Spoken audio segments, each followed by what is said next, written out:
Next, we have the Olivier Rebbot Award, sponsored by Newsweek, for Best Photographic Reporting in Magazines and Books. And it's heavy. The judges decided on a dual award, one for books and one for magazines. The book is 44 Days, Iran and the Remaking of the World, published by National Geographic Books' Focal Point in cooperation with Contact Press Images. The winners are the photographer, David Burnett, and the editors, Robert Pledge and Jacques Menchet. The photography is from the Islamic Revolution of 1978 in Iran. But the photos certainly resonate with the political activism we've seen in that country over the past year we've heard about tonight. Speaking on behalf of the whole creative team is photojournalist David Burnett.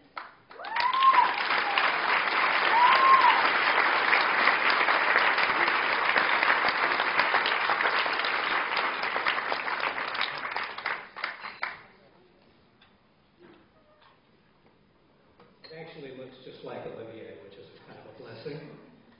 I'm trying to think of it. I'm David Burnett, Robert Pledge, and Jacques Menchet. I was trying to figure out if there was a delicate way of trying to speak on behalf of those of us who have been in this business a while, and that I actually won my first award here at the OPC 36 years ago, but I couldn't think of a delicate way to do it. So I just sort of said that. It's never too late.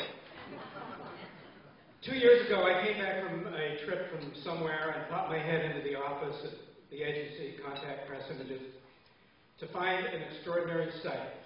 The small room had been festooned with 5x7-inch prints, hundreds of them, from my reportage on the Iran Revolution. Robert and Jacques had taken those pictures and carefully laid out in very precise chronological order and all the events that had happened in the weeks that I was in Iran during the revolution, virtually creating what would become our book, 44 Days. What followed were months of research and writing by Jacques, and the working of both the words and the pictures by Robert to create this photographic memoir. And sometimes I have to say it takes a couple of good editors to remind you of what you have sitting right in front of you. For all those years of bitching about editors, let me just say, speaking in favor of editors. And I am very grateful to them both, as I am to our colleague Jeffrey Smith, who managed to find a publisher at Focal Point who was happy to put it all together in a book that we could actually hold in our hands. Thanks too go to Christiane Amanpour for her foreword, and in particular to John Kiffner, who wrote a wonderful piece in the introduction. Kip is here tonight, and most of you know him, you know what a workhorse he is. Thank you. And it's no small coincidence that the book is actually dedicated to Olivier Rebbot. He was a good friend, a warm and sharing colleague, and a hell of a news hound.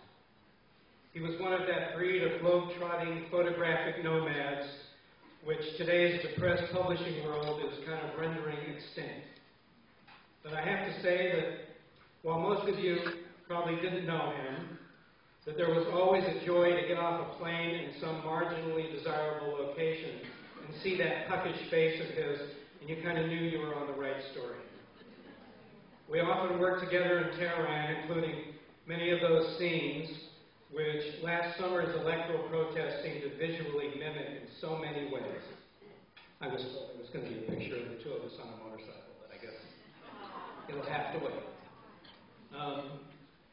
I'm really sorry that Olivier can't be here with us tonight. He would definitely fit right in. He would probably have stolen a couple of trays of champagne by now. But I'm sure he's at an airport somewhere trying to con a passenger into carrying his film to New York. In the next year, we at Contact, led particularly by Jacques, are going to put together a book of Olivier's work and a documentary on his life and his photography. And after 30 years, it's certainly time. So thanks to the OPC for this very meaningful award, and thank you all.